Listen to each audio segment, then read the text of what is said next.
আসসালামু আলাইকুম এভরিওয়ান, আশা করি সবাই ভালো আছেন। সৌন্দর্য জিনিসটা এমন, আপনি যদি মন থেকে একটা জিনিস ভাবেন যে আসলে এটা আমি ভালোভাবে দেখব বা করব, সেটা আসলে এমনিতেই সুন্দর হয়, যে কোনো জিনিস।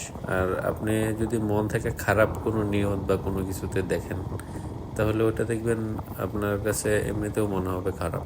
বা সন্দেহ, যেমন হচ্ছে আপনার কাজ করে সন্দেহ। আপনি যদি কারো উপর কোনো কিছু নিয়ে সন্দেহ করেন বা কোনো কিছু ওর উপর নেগেটিভ সাইড ভাবেন, হ্যাঁ, তাহলে দেখবেন আপনার ওর প্রতি ওই নেগেটিভ সাইডগুলাই কাজ করে। আর আপনি যদি ভালো দিক নিয়ে কোনো কিছু ভাবেন, দেখবেন আপনি ওর দিকে নেগেটিভ কোনো কিছু খুঁজে পাবেন না।